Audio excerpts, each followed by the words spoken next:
Olá, tudo bem com vocês? Que Deus abençoe cada um de vocês.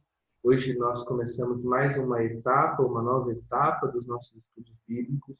Uma etapa temporária, mas uma etapa necessária, uma etapa que nos faz lamentar, mas uma etapa que também pode ser uma etapa muito preciosa a nós, à medida em que vamos nos aprofundando em todo o conhecimento bíblico que podemos ter. Estudamos o Catecismo de Heidelberg, estamos no nono estudo, na 26ª pergunta, que é a seguinte: em que você crê quando diz crê em Deus Pai Todo-Poderoso, Criador dos céus e da terra? A partir do oitavo estudo, nós já começamos a falar a respeito do credo apostólico. Agora, especificamente, entramos em seu conteúdo e vamos falar a respeito da pessoa de Deus Pai. Vamos dividir essa resposta em dois momentos. O primeiro momento é o momento em que falamos a respeito da pessoa de Deus Pai em si, do modo como ele se revela ao mundo e nas Escrituras. E o segundo momento é o que fala a respeito da nossa resposta a quem Deus é. Qual é a atitude que devemos ter ou somos convidados a ter diante da realidade de quem Ele é. Portanto, nesse vídeo você terá um resumo de quem Deus é. E eu preciso já adiantar a você que a revelação de Deus se dá através do relacionamento de Deus Pai com o Filho, de Deus Pai com o universo criado, de Deus Pai com a igreja. De modo que, quando olhamos para a pergunta, ela se organiza da seguinte maneira: em primeiro lugar, creio que o eterno Pai de nosso Senhor Jesus Cristo, a primeira relação da qual eu falei. Em segundo lugar, criou do nada o céu, a terra e tudo o que neles há, e ainda o sustenta e governa por seu eterno conselho e providência, a relação de Deus Pai com o universo. E em terceiro lugar, que ele também é meu Deus e meu Pai por causa de seu Filho, Cristo. A relação de Jesus, ou perdão, de Deus Pai com a igreja. De modo que podemos organizar o nosso estudo diante ou a partir destas três relações: a relação de Deus Pai com Cristo, a relação de Deus Pai com o universo e a relação de Deus Pai com a igreja. E assim conseguiremos entender a primeira parte da resposta à 26ª pergunta do Catecismo de Heidelberg, que diz respeito à pessoa de Deus Pai. Portanto, em primeiro lugar, a respeito de Deus Pai e sua relação com Jesus, precisamos que ela é uma relação de amor. João, capítulo 5, versículo 20 diz: porque o Pai ama o Filho e lhe mostra tudo o que faz como consequência do seu amor. E maiores obras do que estas lhe mostrará, para que vos maravilheis.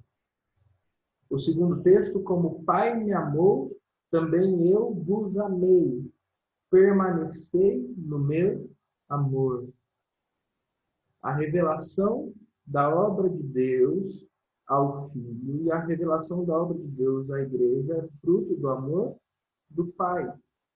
Nós somos convidados a percebê-la e nos maravilharmos nas suas obras, nas obras de Deus Pai, como provas do seu amor.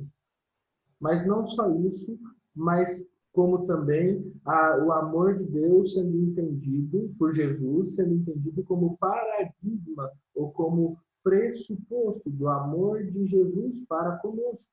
Como o Pai me amou, também eu vos amei, e permanecei no meu amor, é o convite de Jesus a nós. Porque diante de todas essas realidades que nós trataremos especificamente depois, nós podemos entender que a relação de Deus Pai com Jesus é uma relação de amor. Mas, em segundo lugar, essa relação também é uma relação de comunhão.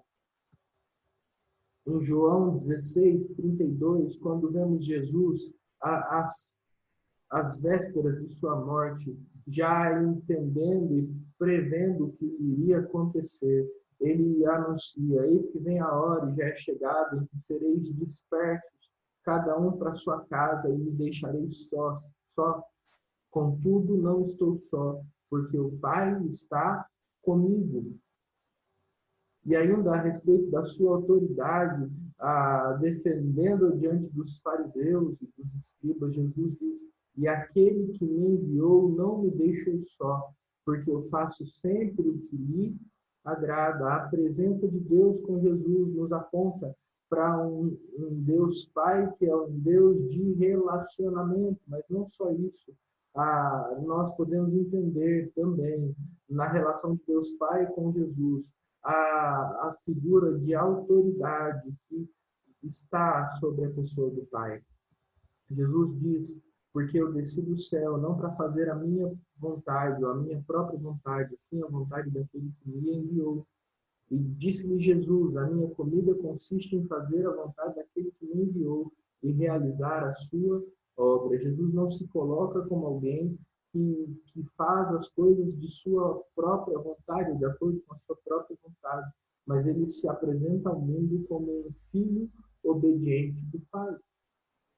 Porque a relação de Deus Pai com o Filho é uma relação de amor, é uma relação de comunhão e é uma relação de autoridade. Nós também podemos crer que essa relação é uma relação de exaltação. Jesus está orando a uma das suas últimas orações públicas, a oração sacerdotal, e ele começa a sua oração dizendo: é chegada a hora, glorifica teu Filho, para que teu Filho glorifique a ti. A primeira intenção de Jesus ao morrer na cruz era de glorificar o Pai. A certeza que Jesus tinha ao subir na cruz era que ele também seria glorificado para o Pai. Porque a relação de Deus Pai com o Filho é uma relação de exaltação, de glorificação, de reconhecimento do poder, da majestade do nosso Deus. Portanto, em Deus Pai, nós encontramos um Deus de amor, um Deus de comunhão, um Deus que tem e exerce a sua autoridade, um Deus que é e merece ser exaltado. Mas na relação, então, em segundo lugar, de Deus Pai com o universo, nós encontramos um Deus criador. Gênesis 1 diz: no princípio criou Deus os céus e a terra. Hebreus 11:3 diz: pela fé entendemos que foi o universo formado pela palavra de Deus, de maneira que o visível veio a existir das coisas que não aparecem. Deus é o Criador de todas as coisas não surgiram do nada, as coisas não surgiram de uma explosão, nós não viemos do macaco, o universo não foi aleatoriamente sendo formado. Deus criou todas as coisas. E Deus não só criou todas as coisas, como também sustenta todas as coisas. Perceba o Salmo de número 104. Todos esperam de ti, que lhes dês de comer a seu tempo. Se lhes dás, eles o recolhem. Se abres a mão, eles se fartam de bens. Mas, por outro lado, se ocultas o rosto, eles se perturbam, se lhes cortas a respiração, morrem e voltam a ser pó. Envias o teu espírito, eles são criados, e assim renovas a face da terra. Perceba a relação de ação e reação que é estabelecida no Salmo 104. Se Deus nos dá, nós recolhemos. Se Ele abre a mão, nós nos fartamos. Por outro lado, se Ele oculta o rosto, nós perturbamos. E se Ele corta a respiração, nós morremos e voltamos ao pó. Ele nos dá o Espírito. Então, nós somos criados e a terra é renovada, porque Deus é o Deus que não só criou, mas sustenta todas as coisas. E Ele não só sustenta todas as coisas, como também governa sobre todas as coisas. No Salmo 93 diz: reina o Senhor, revestiu-se de majestade, de poder se revestiu o Senhor e se cingiu. Firmou o mundo que não vacila, desde a antiguidade está firme o teu trono. Tu és Deus, desde a eternidade. Deus Pai é o Deus que criou, que sustenta e que governa sobre toda a criação. Por fim, na relação de Deus Pai com a sua igreja, nós podemos percebê-lo como aquele que a elege, aquele que a escolhe, aquele que nos elege, aquele que nos escolhe. Perceba, Efésios 1, de 3 a 5. Bendito Pai de nosso Senhor Jesus Cristo, que nos tem abençoado com toda sorte de bênção espiritual nas regiões celestiais em Cristo, assim como nos escolheu nele, antes da fundação do mundo, para sermos santos e irrepreensíveis perante ele. E em amor nos predestinou para ele, para a adoção de filhos por meio de Jesus Cristo, segundo o beneplácito de sua vontade. Deus Pai é o Deus que nos escolhe como filhos. É o Deus que nos escolhe para sermos santos e irrepreensíveis. Mas, em segundo lugar, ele não só nos escolhe, como ele também nos redime, nos restaura, nos resgata. Leiamos Gálatas 4, de 3 a 5, que diz: assim também nós, quando éramos menores, estávamos servilmente sujeitos aos rudimentos do mundo.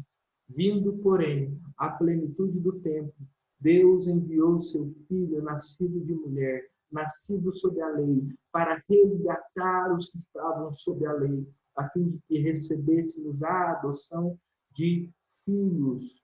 Efésios capítulo número 2 diz que nós éramos por natureza filhos da ira, filhos da desobediência, mas agora, porque fomos comprados, resgatados, redimidos pelo sangue de Jesus, fomos feitos filhos de Deus, recebemos a adoção dos ou de filhos, porque Deus Pai é o Deus que nos escolhe e é o Deus que nos redime, nos resgata, nos restaura, mas não só isso, ele não só nos escolhe, ele não só nos redime, como ele efetivamente nos adota. Romanos capítulo 8, versículo de número 15 diz: porque não recebestes o espírito de escravidão para viverdes outra vez atemorizados, mas recebestes o espírito de adoção, baseado no qual clamamos Abba, Pai.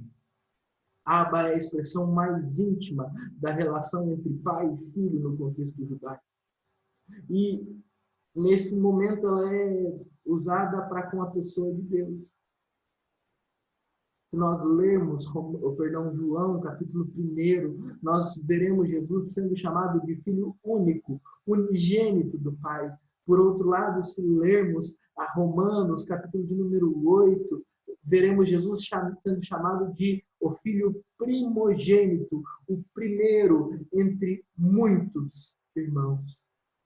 Porque em Cristo Jesus nós recebemos o Espírito da adoção, baseado no qual nós clamamos Abba, Pai. Porque o Deus Pai, em sua relação com a igreja, se revela como aquele que a escolheu, aquele que a redimiu e aquele que a adotou em Cristo Jesus. De modo que podemos entender da seguinte maneira: em Cristo Jesus, Deus revela o seu amor, seu desejo por comunhão conosco, com o Filho, a sua autoridade e a sua glória. Na criação, Deus revela o seu poder criador, sustentador, através do qual ele governa sobre todas as coisas. Mas na igreja, de maneira especial, Deus revela suas escolhas. Deus revela-se como aquele que escolhe cada um de nós para sermos santos e irrepreensíveis, seus filhos amados. Deus se revela como aquele que nos resgata, que nos compra, que nos redime do pecado. Deus se revela como aquele que nos adota, o qual nesse momento nós podemos chamar de Pai. O meu Pai e o seu Pai. E Deus te abençoe. Nós vamos orar. Senhor, muito obrigado por esse estudo. Obrigado porque o Senhor, que é o dono de todas as coisas, é também o meu Pai, o nosso Pai. O Senhor nos escolheu. O Senhor nos resgatou. O Senhor nos adotou. E por isso nós te louvamos. Em nome de Jesus. Amém. Deus te abençoe.